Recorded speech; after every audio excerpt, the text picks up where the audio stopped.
কেন আপনি গণধোলাই খেলেন, কি বিষয়ে আপনি একটু বিস্তারিত আমাদের জানাবেন।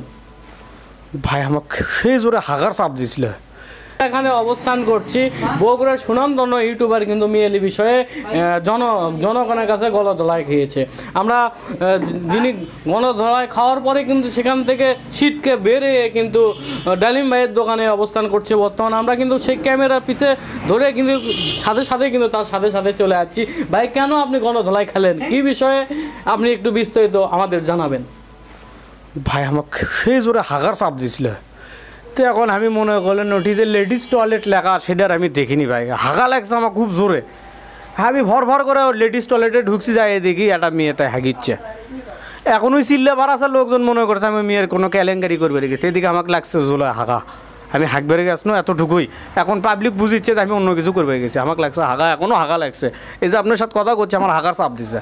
হ্যাঁ দর্শক, যেমনটি ইউটিউবার বাপ্পি সাহেব বলল, পুরোটা কিন্তু একটু মিস আন্ডারস্ট্যান্ডিং হওয়ার কারণে কিন্তু এই বিষয়টা বিস্তারিত তার মুখ থেকেই শুনলেন। তাকে কিন্তু হাগা লাগছিল, ভুল করে মহিলা টয়লেটে ঢুকছে, পুরুষ টয়লেটে না ঢুকে।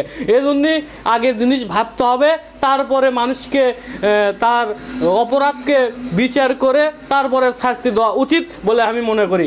খাই টিভি আবার উনি আরও কিছু বলতে চাচ্ছে দেশবাসীর উদ্দেশ্যে।